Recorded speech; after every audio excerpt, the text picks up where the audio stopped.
ለ6 ወር ያህል ከዩቲዩብ ራቅ። ብዙዎች የት እንደጠፋው ለምን እንደጠፋው ለእኔ በማሰብና በመጨነቅ በኢንስታግራም ላይ እንዲሁም ደግሞ በፌስቡክ ላይ ሜሴጆችን መልእክቶችን ልካችሁልኝ አመሰግናለሁ። ዛሬ ግን ሁሉንም በጠቅላላ እመነግራችሁ ነው። ከመጨረሻው ቪዲዮ በኋላ ብዙ ነገሮች ተቀይሯል።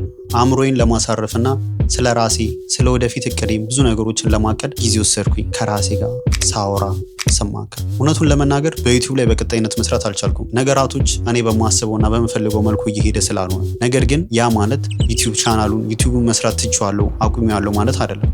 ከ170 ሺህ በላይ ሰብስክራይብ ያለው ቻናል መተው አልፈልግም፣ እናንተንም ማለት ነው። ካናዳ ከገባሁበት ጊዜ ጀምሮ በተለይም ባለፉት 1 ዓመታት ውስጥ ብዙ ነገሮችን ተማርኩኝ። በተለይም ለወደፊት ምን ማድረግ እንዳለብኝም ጭምር፣ ምን እንደሚያስደስተኝ፣ ምን እንደሚያስፈልገኝ፣ ለወደፊት ምን አይነት ሰው መሆን እንዳለብኝ፣ ወደፊት ምን ማድረግ እንዳለብኝ፣ በተለይም ሰዎችን ለማስደሰትና ላለማስከፋት በማድረገው ጥረት ውስጥ ራሴን አብዝቼ እየጎዳውና ራሴን እየጣልኩኝ ራሴን እየተውኩኝ እንደሆነ ተገንዝቤያለሁ። ስለ ቤተሰብም ቢሆን ቤተሰብም ማስደሰት የምችለው፣ ጓደኞቼን ማስደሰት የምችለው፣ ለሀገር እንድጠቅም የምችለው በመጀመሪያ ራሴን በሁለት እግሬ ካቆምኩኝ በኋላ እንደሆነ ይህን አንደርስታንድ አድርጌያለሁ። ይሄ ለእኔ አዲስ ምዕራፍ ነው። ከዚህ በኋላ በብዛት የህይወት ተሞክሮዬን፣ ስለ ካናዳ ኑሮዬን፣ እንዲሁም ደግሞ የፎሬክስ ትሬዲንግ ጆርኒን፣ የካናዳን የአኗኗር ሁኔታ፣ መታየት ያለባቸውን ነገሮች ሁሉንም ቭሎግም ፖድም በብዛት ማቀርብላችሁ ይሆናል። እስካሁን በቻናሌ ሰብስክራይብ እንደሆናችሁ የጠበቃችሁኝ፣ አንሰብስክራይብ ሳታደርጉ አብራችሁኝ ያላችሁ፣ እንዲሁም በውስጥ በኢንስታግራም ዴም እያደረጋችሁ መኖር አለመኖሬን በሰላም መሆኑን ስታረጋግጡ የነበራችሁ ሰዎች ከልብ አመሰግናለሁ።